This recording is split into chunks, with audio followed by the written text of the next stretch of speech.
Amém? Juízes capítulo 6, versículo 11.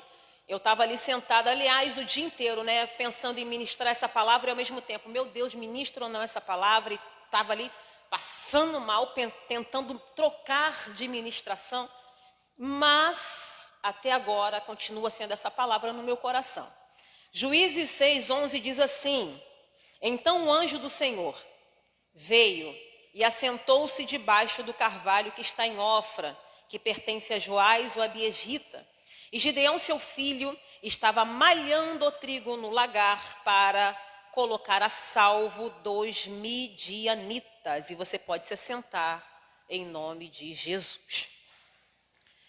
Por que é que eu estava tentando trocar a ministração? A minha vontade humana. Porque, pastor, pela primeira vez eu estou pregando sem esboço. Estou dando uma de pastor Paulo aqui hoje, gente. Misericórdia. Eu gosto de ministrar com o meu esboço, tudo direitinho. Já acostumei desse jeito. Mas essa palavra aqui, ela veio de uma forma diferente no meu coração. E eu não consegui colocar ela num papel, né? E eu falei, não vou ministrá-la não, mas acredito que o Senhor quer falar conosco, se não com todos, com alguém aqui nessa noite, através dessa ministração. Eu gosto muito de falar de Gideão. Um dos juízes que me chama muita atenção pelos detalhes dessa narrativa aqui. E a minha intenção hoje era trazer mais uma saudação para você, e não sei quantos minutos serão essa ministração, mas peço que os irmãos fiquem ligados aqui no que o Senhor tem para a sua vida. É uma palavra que eu gosto muito, é um personagem bíblico que eu gosto muito, e como eu já falei aqui em alguns outros momentos, né, sobre o livro de Juízes, o livro de Juízes eu vejo um ciclo vicioso onde o povo peca, alguma nação inimiga vem contra o povo como uma correção do Senhor, o Senhor permite, nessa correção, nessa opressão de um povo inimigo, o povo se arrepende, ora e Deus levanta alguém como um seu representante, um juiz para trazer um livramento para o seu povo. Então, todo o livro de Juízes acontece esse mesmo cenário. Pecado, idolatria, o povo se afasta de Deus, o povo não segue a lei. Nesse período, o Senhor permite que uma nação estrangeira venha e oprima seu povo. Depois dessa opressão, o povo se volta para Deus, ora a Deus. O coração de Deus se volta para o seu povo, porque um coração contrito, irmãos, o Senhor não rejeita. Glória a Deus. E depois dessa oração de buscar ao Senhor, Deus levanta alguém. Então o que está acontecendo aqui é algo que você já ouviu e conhece. Mas para uma introdução rápida, caso tenha alguém que não conhece esse texto, alguém que aceitou Jesus há pouco tempo, eu vou falar bem rapidamente o que está acontecendo aqui. Durante 7 anos, os midianitas, de ano em ano, dentro desse ciclo que eu relatei para você, dentro de mais uma dessas vezes em que isso acontece, durou aqui 7 anos. Durante 7 anos, todos os anos, os midianitas vinham como um gafanhoto ao ponto de não se poder contar, porque eles não vinham sozinhos, eles traziam outras nações com eles. Para quê? Para tomar o alimento do povo de Israel, para saquear, para ir na plantação e tomar o seu alimento, o seu trigo. Não somente o alimento, mas as ovelhas, os bois, os jumentos, levava todo o suprimento do povo. O que eu quero chamar a tua atenção aqui nesse texto é que o inimigo não vinha matar ninguém. O inimigo vinha tirar o suprimento do povo, porque muitas vezes o inimigo não precisa te matar. Muitas vezes. E nós pensamos o tempo todo, o inimigo quer me matar, o inimigo quer tirar minha vida. Nesse episódio não. Nesse episódio o inimigo, ele vai mexer no suprimento. Porque quando mexe no suprimento, mexe no seu psicológico. E mexendo no seu psicológico, tudo vai começar a ruir dentro de você. Então durante 7 anos isso está acontecendo desse mesmo jeito. O inimigo está saqueando e o povo agora, depois de 7 anos, irmãos, é interessante isso. Demorou 7 anos para o povo, com o coração endurecido, começar a buscar a Deus. Demorou 7 anos para o povo com o coração endurecido, voltado para o pecado, enfim começar a buscar a Deus. Por quê? Porque aqui já estava na última instância. E às vezes nós, a nossa humanidade, faz isso conosco, que tá difícil, mas não tá tão difícil. Tá difícil, mas não tá impossível. Enquanto tá difícil, mas não tá impossível, nós continuamos nos afastando de Deus, se nós não estivermos ligados com o Senhor. Agora, nesse ponto em específico, quando não tem mais jeito, agora o povo está empobrecendo. Eu não li esse versículo com você, que é o versículo 3 e o 4. E o 6, que diz o seguinte, que agora, após 7 anos, a nação está empobrecendo. E agora, nesse cenário onde o povo está empobrecendo, ou seja, tentamos de tudo para sobreviver sem clamar a Deus, mas agora não dá mais para sobreviver sem clamar a Deus. Depois que eles estão empobrecendo, aí o povo começa a clamar a Deus. 7 anos se passam. E nesse clamor, Deus escuta a oração, envia um profeta e fala para o povo o seguinte: vocês estão na situação que estão, porque vocês se voltaram contra mim. Vocês estão na situação que estão, porque se esqueceram de tudo o que eu já fiz. Porque haja vista, irmãos, vamos ser sinceros, não precisa Deus fazer mais nada, embora Ele sempre vai fazer.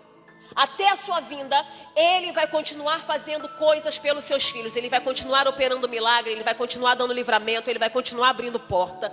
Mas se Ele não fizesse mais nada, é o que Deus está usando o profeta: vocês se esqueceram do que eu já fiz. Eu já fiz muita coisa. Eu livrei os seus pais do Egito. Eu caminhei com o pai de vocês no deserto e vocês se esqueceram de mim. Deus envia um profeta e libera essa palavra para o povo. E daqui a pouco acontece o cenário que eu li com você.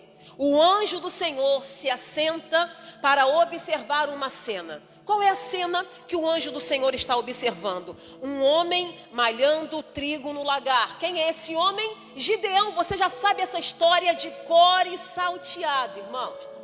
Gideão está malhando trigo no lagar para quê? Para colocar a salvo dos midianitas. E por que ele está fazendo isso? Eu até falei, eu nunca consigo gravar essa frase, mas alguém aqui vai conseguir me ajudar. Aquela frase, gente, que fala assim, aquele dito popular que diz: não sei o que, pouco, o meu pirão primeiro. Como é que é aquela frase, gente? Isso aí, Tati. A farinha pouca. Quem já ouviu isso aí do tempo da vovó? O que Gideão está fazendo aqui, gente? Gideão está malhando trigo no lagar. Por quê? Porque a terra está empobrecendo. Só que Gideão não está malhando trigo no lagar para o povo, para a população. Gideão está malhando trigo no lagar para a sua casa, para a sua família, para ele. E a pergunta que eu faço para você é: ele estava errado por isso? Por pensar nele primeiro? Por pensar na casa dele? Irmãos, vamos ser sinceros, e eu falei isso antes de ontem. Eu falei sobre isso. Muita gente pode passar aperto, mas você vai lembrar do seu filho primeiro. Você vai lembrar de alimentar o seu filho primeiro. Se estiver faltando na tua casa, você pensa nos da sua casa primeiro. Essa é a nossa humanidade falando.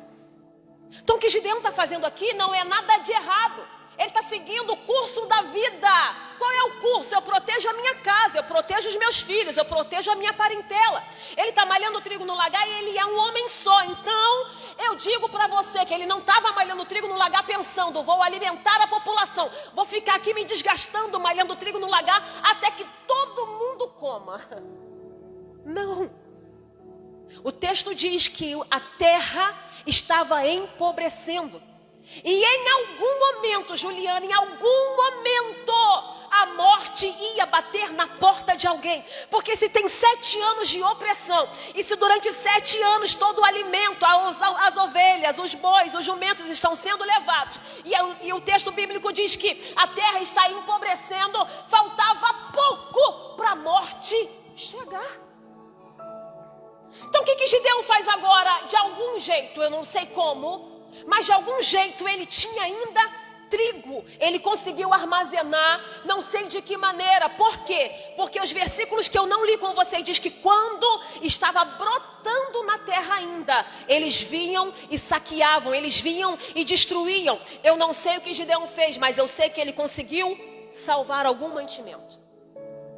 Só que agora ele precisava preparar, fazer o primeiro preparo para isso funcionar. Então o que ele vai fazer? O que você já sabe, ele vai malhar o trigo no lagar. Por quê? Porque a morte está chegando. São 7 anos e a terra empobreceu. E gente, eu não li com você o versículo 1, mas era tão grande a opressão que o povo agora não estava mais morando nas suas casas. Eles não estavam nas suas habitações. O texto diz que eles estavam escondidos em cavernas, em cisternas. Por quê? Porque o inimigo não estava matando ninguém, mas estava tirando eles do conforto deles. O medo era grande. Aquele povo inimigo causava pavor. Ninguém estava na sua habitação. Quando eles escutavam o ruído do inimigo chegando, todo mundo corria para se esconder. Gideão está incluído nisso, mas Gideão pensa algo diferente. A gente não pode morrer, minha casa vai morrer. Já são 7 anos, a terra empobreceu, tem que fazer alguma coisa. O que ele faz? Ele vai pegar um trigo que ele tem e ele vai para um lugar estratégico malhar o trigo no lagar. Para quê? Para trazer algum tipo de sustento, ainda que pouco, para a sua casa. E isso aqui chama a minha atenção, por quê? Porque ele está indo para um lugar, malha trigo, num lugar que habitualmente não é o lugar. Porque lagar, gente, é uma fenda ou uma cratera feita dentro de uma rocha, com uma saída. Para quê? Para que quando eles estão pisando ali, que não é o lugar de malhar trigo, eu sei que vocês já ouviram isso, o lagar é o lugar de malhar ou uvas ou azeitonas, é um lugar fechado. Vai pisando na uva. Vocês já viram filmes assim? Vai pisando. E aquele líquido vai escorrendo até algum recipiente. Lagar é lugar de pisar. Ou a uva ou a azeitona. Esse é o lugar. Não é o lugar de fazer o que ele está fazendo, malhando trigo naquele lugar. Mas o que me chama atenção aqui é que mesmo não sendo o lugar favorável, mesmo não sendo aquilo que fosse o mais fácil, ele não para de fazer. Mesmo não sendo um lugar onde ia trazer para ele uma flexibilidade, ia trazer para ele muita dificuldade, porque ali não bate vento. Eu vou explicar isso para você já já o significado disso. Então, para eles fazer a separação de tudo ali, da palha e do trigo, ia demandar dele muito esforço e um tempo muito maior. Mas mesmo sabendo disso, ele continua fazendo. E quando eu entendo isso, o Senhor ministra o meu coração para que eu entenda e para que você entenda. A despeito da guerra espiritual, a despeito da afronta do inimigo, se tem 1 ano, 2 anos, 3 anos, 5 ou 7, a despeito da opressão, a despeito da legião que está vindo, Gideão entende que apesar disso, o trabalho não pode parar. Oh, glória! Sabe o que isso significa? Isso significa que a justificativa que você dá para entregar o seu cartão de membro, a justificativa que você dá para ir embora, a dor que você usa como justificativa para dizer: estou quieta, parada num canto, porque agora não tem jeito, está doendo, o inimigo está oprimindo, a minha casa está passando dificuldade, ou a enfermidade está assolando a minha vida. Tudo que você usa, Gideão está mostrando para mim e para você que a despeito do inimigo que está vindo, o trabalho não pode parar. Missionário, então quer dizer que eu não vou poder parar? Isso significa que você pode fazer o que você quiser, agora você deve?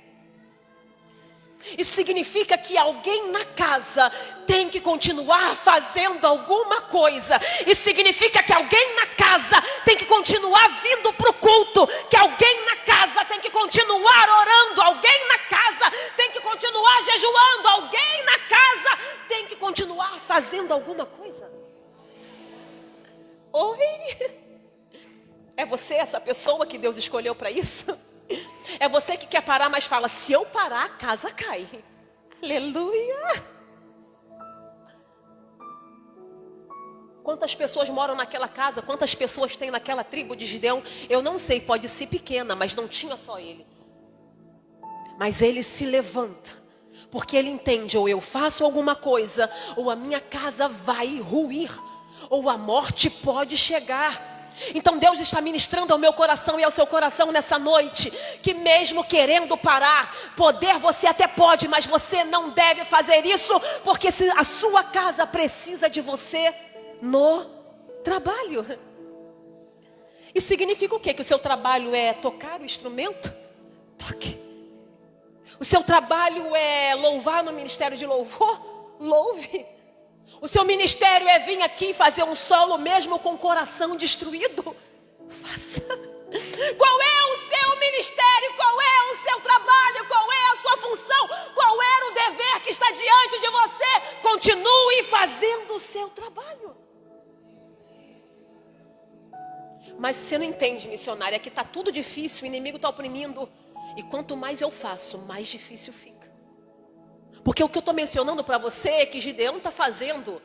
Mas o que ele está fazendo está trazendo um trabalho maior, um cansaço maior. E às vezes as guerras espirituais, você faz tudo o que tem que fazer. E quanto mais você faz, parece que fica pior. Parece que a opressão vem com mais força. E você fala, Deus, eu estou orando, hein? Como se ele não soubesse. Deus, eu jejuei, não é possível que não fez efeito. Não tem aquela sensação de que parece que não fez efeito? Fala, não é possível, Jesus.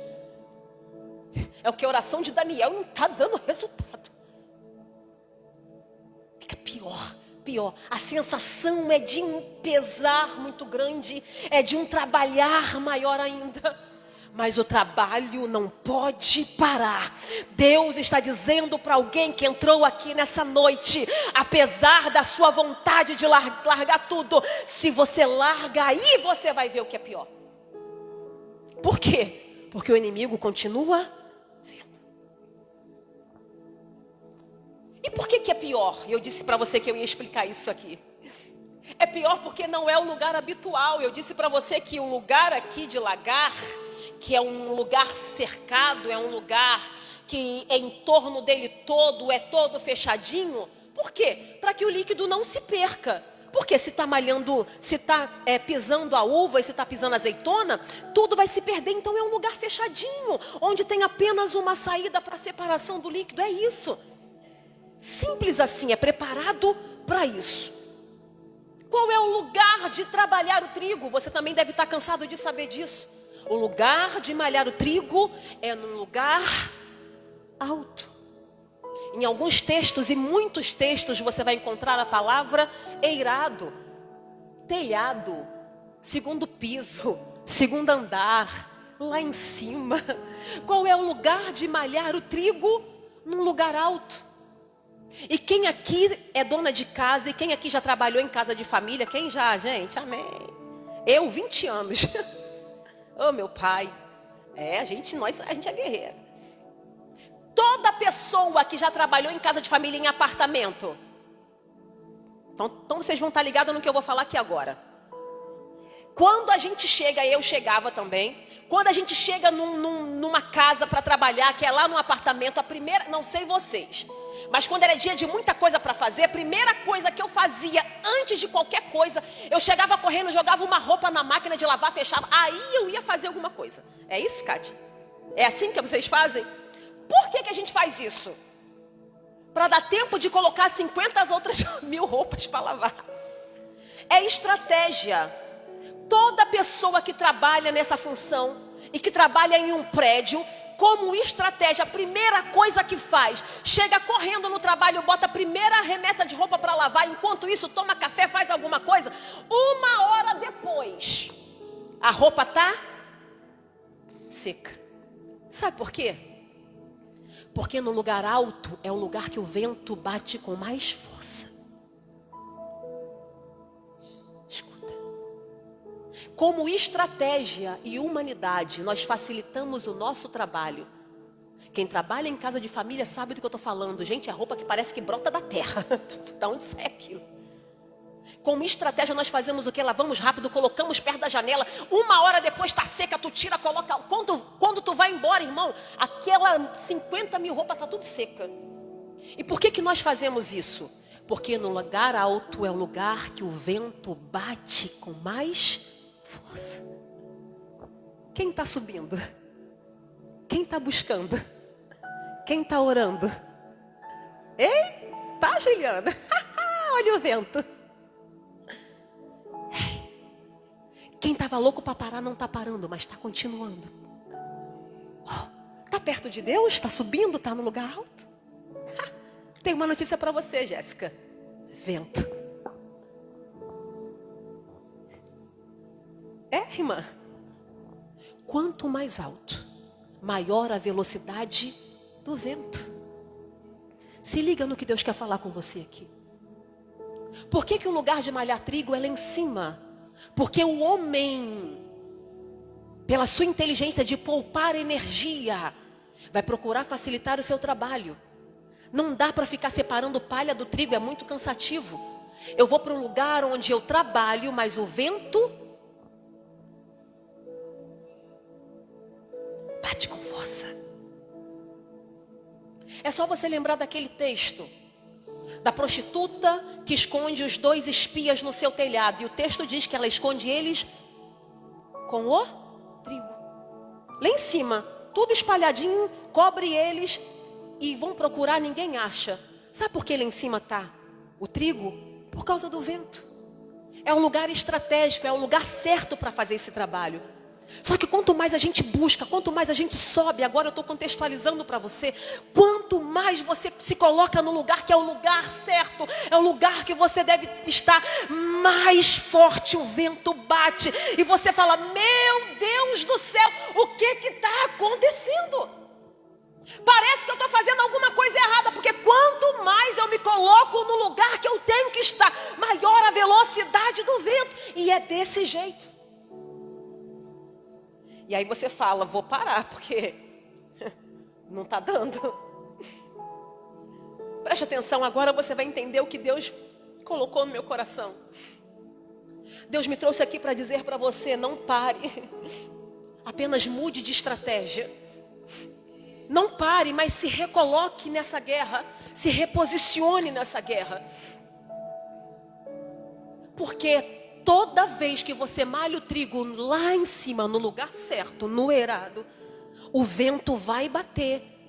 E tudo bem, porque você sabe que vai ter resultado, você sabe que tem fruto, você sabe que você está fazendo algo, que o vento está soprando, mas que está ficando algo ali que é bom, é valioso. O seu trabalho está te mostrando o resultado. Mas tem um mistério para Gideão dessa vez falar, eu sei que o lugar do meu trabalho de malhar o trigo é aqui, mas dessa vez eu não vou malhar aqui, eu vou malhar o trigo aqui, eu vou descer, vou ficar aqui. Porque todo vento traz alguma coisa. Você fala, meu Deus, que confusão. Mas todo vento também leva alguma coisa. E quando o vento bate, leva aquilo que você não sabe fazer separação. Quando o vento bate, leva aquilo que você não sabe abrir mão. E é por isso que o vento está batendo e alguma coisa está indo embora. Tu está falando, meu Deus. E é o Senhor falando, você não sabe fazer o que eu sei fazer. Você não sabe separar o que eu sei separar. Então você está trabalhando, está malhando e o vento está levando. Aquela sensação, né, de que as pessoas estão indo embora, alguma coisa está se acabando. Você fala, meu Deus, estou sozinha. Deixa o vento levar. Só que dessa vez, Gideão não malha o trigo no lagar. E sabe por que ele não malha? Porque o vento vai levar. E quando o vento bater lá em cima, malhando o trigo no eirado, se ele fosse fazer isso, o vento ia levar o quê? A palha do trigo. Fala comigo assim, a palha do trigo. Vocês estão entendendo o que Deus está falando até agora? E se o vento leva a palha do trigo, gente? Se você quiser e puder, você sabe que eu não fico falando isso toda hora, mas se você quiser e puder, diga assim comigo: o vento leva a notícia do meu trabalho.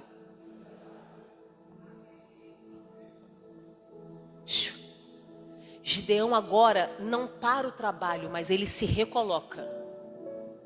Eu não posso parar e eu não vou parar porque eu não sou dos que param. Eu não vou voltar atrás porque eu não sou dos que voltam. Eu preciso continuar porque a minha casa precisa do meu trabalho.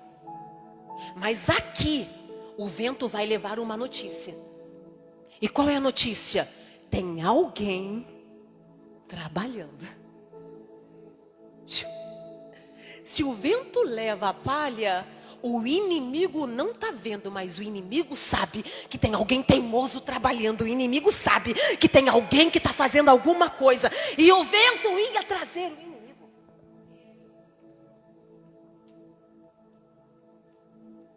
Deus está dizendo para você: não pare. Se recoloque, se reposicione. Mude de estratégia, mas você não pode parar.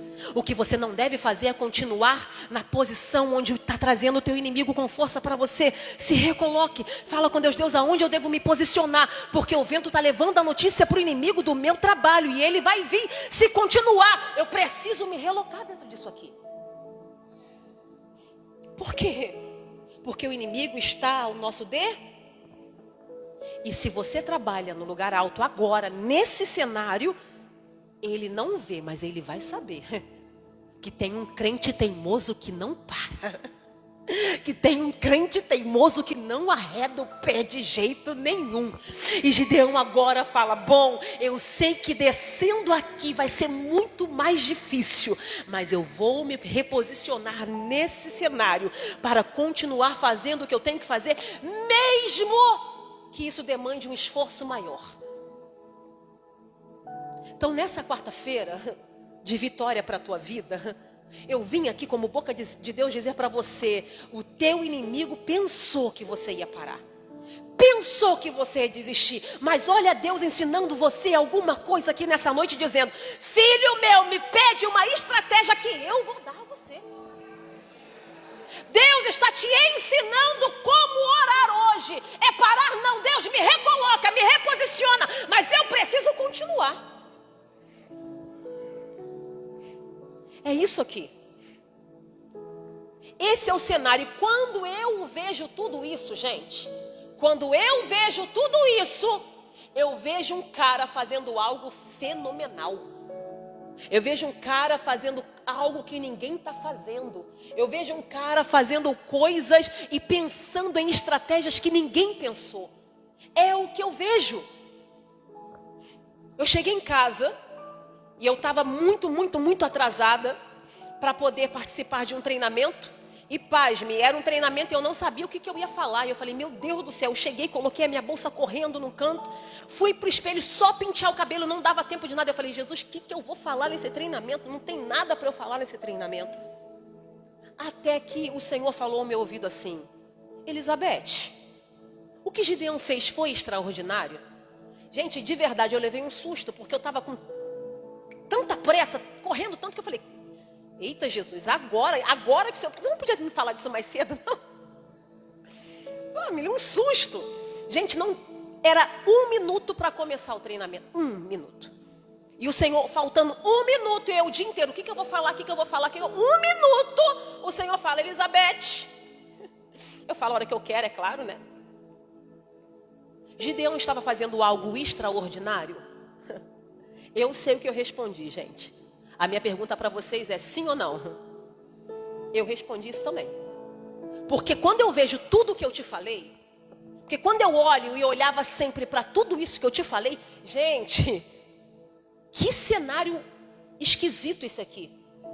Esquisito pela opressão, esquisito pelo povo sair da sua casa e se esconder em buracos na terra. Um cenário esquisito ao ponto do povo recuar. E é um povo de Deus, um povo que o mar se abriu para eles. Deus tem que levar um profeta para falar: vocês esqueceram de tudo que eu fiz. Gente, esse cenário é no mínimo estranho. E Gideão fazendo tudo isso apesar desse cenário. Quando o Senhor me perguntou isso, eu falei: Deus, esse cara fez algo muito mais do que extraordinário. Essa foi a minha resposta para Deus. E aí o Senhor me deu meio que um jab assim de direita e falou assim: minha filha, não. O que Gideão estava fazendo não era algo extraordinário. E eu te fiz essa pergunta, não foi como pegadinha não, tá? Eu fiz essa pergunta para você porque eu respondi a mesma coisa que você. Eu falei, é claro que o que Gideão estava fazendo era extraordinário. Com pequena força, tribo menor, o menor, complexo de inferioridade, o cara se colocava sempre lá embaixo. E o cara está fazendo tudo isso? Para mim é extraordinário. E Deus disse para mim, não. E eu levei um susto quando Deus me disse isso. E eu comecei ali um diálogo com Deus quando Deus revelou essa palavra ao meu coração. E o Senhor disse assim para mim, Elizabeth, o que Gideão estava fazendo era algo, talvez, diferente. Diferente, ninguém estava fazendo aquilo. E o Senhor começou a ministrar o meu coração e eu questionando, porque eu fiquei indignada com aquilo. Eu falei, Deus, por que não era extraordinário? Como assim não? E o Senhor disse para mim assim, pastor Paulo. O Senhor disse para mim assim, se fosse qualquer outra pessoa fazendo o que Gideão estava fazendo, seria algo extraordinário. Eu falei, Deus, como assim? Tati. E Deus disse ao meu coração, se fosse qualquer outra pessoa fazendo, sim, Elizabeth, seria algo extraordinário. Mas quando uma pessoa tem potencial de governo, isso não é extraordinário. Eu levei um susto. O que o Senhor quer dizer com isso, Deus? O Senhor disse para mim, Elizabeth, isso era diferente para Gideão, mas não era tudo que ele podia fazer. Dentro dele tinha algo que ele não sabia, algo que ele não conhecia. E eu me revelei a ele para fazê-lo entender que o que ele estava fazendo, talvez ele pensasse até que era muito. Porque às vezes nós nos colocamos assim, Deus, olha, eu estou fazendo algo muito legal, hein? Mesmo quase morrendo, estou indo para a igreja para o ensaio. E a gente fica, meu Deus, eu tô fazendo algo, porque eu tô muito ruim, minha vida está difícil, as provas estão querendo me matar, Deus está complicado, desemprego, dívida, mas olha eu aqui, eu tô... E aí Deus olha para você e fala assim, vou conversar com você, vou me assentar para conversar com você. E Deus se apresenta para Gideão para fazê-lo ver aquilo que ele não conseguia ver. E o que é que Gideão não conseguia ver? Que dentro dele tinha um potencial para algo muito maior. Deus está dizendo para você, o que você está fazendo pode ser até diferente, algo muito bom, mas extraordinário não é, porque quem tem potencial de governo pode muito mais. O que você precisa entender nessa noite? Deus está dizendo para você, não adianta tentar se diminuir a uma posição que Deus não quer para você. Porque se você tem potencial de governo, o que você está fazendo não é extraordinário. O que isso significa? Significa que a intenção do coração dele, Tati, era guardar a sua casa. Significa que ele pensava que a força que era pouca era uma força suficiente para salvar a sua casa. E Deus se apresenta para ele, Jéssica, para dizer... Cara, o que tu tem dentro de você pode salvar toda essa cidade. O que tem dentro de você pode salvar essa nação. O que tem dentro de você não vai mudar a sua vida, da tua casa, da tua parentela. O que tem dentro de você é muito maior. Mas você acha que o que você pode fazer é só proteger a tua casa. E quantas pessoas aqui com potencial de governo, e Deus está dizendo para você, você pode muito mais. Não é só libertar um filho, não é só pensar no esposo ou numa esposa, ou num primo, ou num pai, ou numa mãe, não. Tem pessoas que podem ser alimentadas por você. O que Gideão estava fazendo era diferente? Era extraordinário. Para ele, não. Talvez para alguém que não tinha potencial de governo seria extraordinário, mas para quem tem potencial de governo, não. E o Senhor se assenta para dizer para ele, vai nessa sua força, porque o extraordinário está comigo, eu vou. Eu vou colocar em você, eu vou sustentar você, eu vou capacitar você. Vai nessa tua força, que você pensa que pode salvar só a tua casa. Vai nessa tua força, que você está pensando que só os seus filhos. Não, vai nessa tua força, que o que está faltando em você está aqui. Eu vou colocar em você. Oh, glória. E Gideão fala, será que é, será que não é? Você já conhece esse enredo? E ele fala assim, Deus, é que o senhor não entende. Porque às vezes a gente quer ensinar Deus, gente. Eu não entendo essa loucura nossa. Que Gideão tem um papo esquisito com Deus, que ainda bem que Deus é Deus, não é a gente. Que se a gente pega um dedo e fala assim, ô infeliz, então morra logo. Mas Deus olha para ele e fala, eu vou ter paciência, porque tu é humano, então vou ter paciência. E a ladainha de Gideão você não sabe, você não entende. É que minha casa é menor, minha tribo é menor, eu sou menor, pobre de mim, ó céus, ó vida. Deus sabe tudo. E o texto diz assim, eu não li esse versículo com você, depois você lê em casa. Gideão vem com toda essa ladainha. E o texto diz assim, e olhou Deus para ele. O que eu estou dizendo para você é que não é o pastor Paulo que olhou, não é Elizabeth que olhou, não é Ana Priscila que olhou, não é a missionária Helena que olhou. O texto diz que ele está falando toda aquela ladainha e Deus está olhando para ele. Mesmo com todas as suas limitações, Deus está olhando para ele. Então Deus já viu tudo, até a limitação. Deus já viu tudo, até o que você verdadeiramente não pode. Mas não é que tem um potencial de governo dentro de você? Mesmo com essa limitação? Deus se apresenta para ele e nesse diálogo Deus cura a alma dele, levanta ele daquele lugar. E ele se torna um juiz em Israel. Você está entendendo como começou? Começou com alguém malhando trigo no lagar. Depois de uma conversa, de Deus olhar para ele e falar, cara, tu está pensando que vai salvar a tua casa? Tu tem potencial de governo, eu vou te colocar numa posição onde todo mundo vai querer te ouvir, onde todo mundo só vai fazer alguma coisa depois que você falar. É o que eu tenho para você, você vai libertar o meu povo, você vai trazer isso para o meu povo. Levanta daí. Depois desse discurso, depois dessa conversa, Gideão se levanta e se torna um dos juízes em Israel. Qual é, missionário, então, para finalizar essa palavra? Por que você trouxe essa ministração? Por que você falou tudo isso? De malhar o trigo aqui, de ser aqui, mas de me relocar, de fazer alguma coisa. Eu estou falando tudo isso para você entender que Deus sabe que você está fazendo alguma coisa. Deus sabe que você está fazendo alguma coisa e Ele está achando até legal. Pô, meu filho está se esforçando. Mas você pode muito mais. E Ele se revela hoje para dizer para você, se reloque dentro disso tudo. Não abandone nada. Mude só de estratégia. Porque eu vou ter uma conversa com você e eu vou revelar o que você pode em mim. O que você pode em mim. É o que Deus está dizendo para você nessa noite. Nessa noite ninguém abandona nada.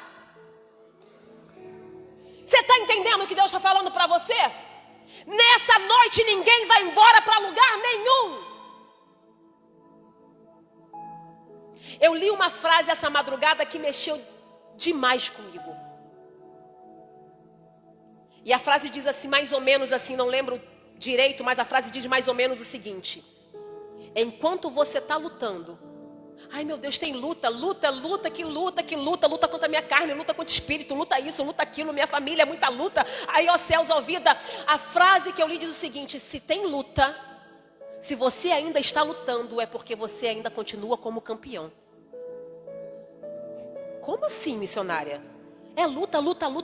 Se tem luta, é porque você ainda está assumindo uma posição de campeão. Porque a luta só acaba quando alguém cai. E se tu tá de pé lutando, é porque você não perdeu. Se tu ainda tá lutando, glorifique a Deus. Porque quando alguém levanta a bandeira de rendição, aí a luta acaba. Aí o teu inimigo meio que deixa você, porque você se rendeu. Mas nós estamos numa luta e ninguém vai recuar. Enquanto você tá de pé, você ainda tá numa posição favorável. Porque você ainda pode vencer essa guerra. E na verdade, se tu tá com Deus, você já venceu ela. Você está entendendo o que Deus está dizendo para você nessa noite? Amém? Se coloque de pé comigo em nome de Jesus.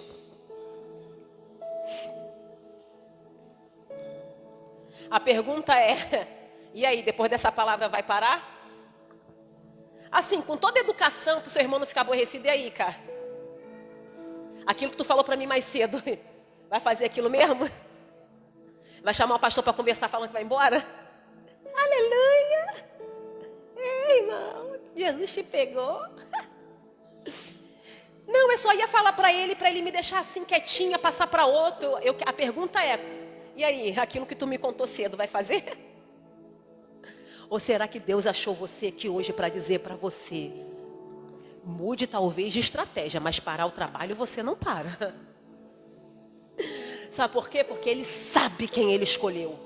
Ele sabe quem vai dar conta e você está dando conta. Mesmo todo dia dizendo, vou parar. Mesmo todo dia dizendo, estou quase morrendo. Mesmo todo dia dizendo, vou desviar, Jesus. Aí daqui a pouco dá 7 horas, tu se arruma e vem para o culto. Aí tu fala, Jesus, não sirvo nem para desviar, meu Deus. Eu pensei que eu ia parar, mas já estou me arrumando de novo, estou indo para a igreja. Jesus do céu, que luta. Não consigo. Ele sabe quem escolheu. Ele sabe que tu dá conta. Vamos orar? Qual é a oração?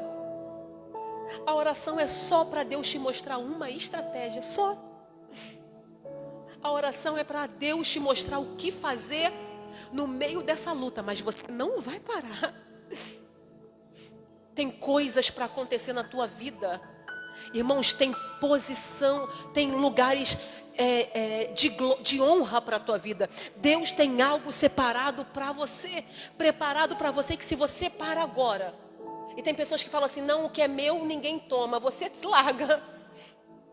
Depois você vê alguém, não, você largou. Deus tem coisas grandes para fazer na nossa vida. E se você não sabe o que fazer, uma coisa eu te digo, parar não é a opção. Mas sim, você pode perguntar para Ele, o que eu faço? Como é que eu me reposiciono aqui? O que eu tenho que fazer para que o Senhor se apresente e converse comigo?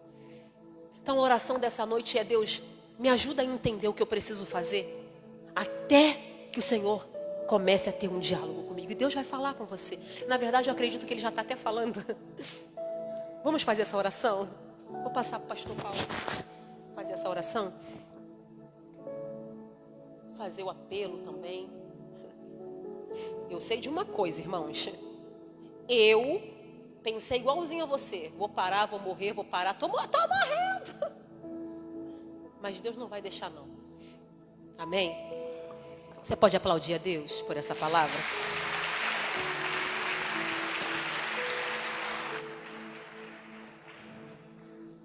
Eu não posso orar para encerrar sem perguntar uma coisa. Tem alguém no nosso meio que está tão cansado que estava pensando em desistir? Se você estava assim, você ouviu essa palavra? Foi ministrado. E essa noite é a noite que o Senhor está recarregando as tuas forças. Recebe essa palavra. Seja ministrado por ela. Tem alguém no nosso meio que está afastado e quer voltar hoje a caminhar? Se tem, faz o sinal com a sua mão, que eu oro por você. Tem alguém no nosso meio que ainda não aceitou Jesus como Salvador da sua vida e quer fazer isso hoje? Faz o sinal com a mão. Esse é o seu momento. A palavra foi ministrada. Tem alguém nas mídias sociais que ouviu essa palavra e precisa de ajuda para ter força para caminhar? Só botar aí, eu preciso, eu quero. Vão te chamar aí. Cadê você que estava afastado e hoje está dizendo, eu quero força para seguir em frente. Vem aqui que eu oro por você. Não saia daqui do jeito que você chegou, não. Deixa o Senhor mudar a tua história a partir de hoje. São decisões que precisam ser tomadas. Não tem outro caminho. Bote a mão no seu coração, quero orar por você. Pai amado, coloca os teus filhos em tuas mãos. Que entenderam essa palavra. Que não param, não desistem, não entregam os pontos. Que decidiram seguir em frente, mas precisam de força, de renovo. Senhor, eu me atrevo a dizer que eles precisam de um vento para mandar embora o que eles não conseguem soltar sozinhos, para que possam ir em direção ao que o Senhor tem para a vida deles. Eu abençoo os teus filhos, que essa palavra fique guardada em cada coração. Toma a missionária Elizabeth Brasil em tuas mãos. Capacita, unge, renova, fortalece. E que a cada dia ela seja instrumentalizada pelo teu Espírito Santo para falar com a tua igreja em nome de Jesus. Amém. Algum anúncio específico? Perseverando em oração.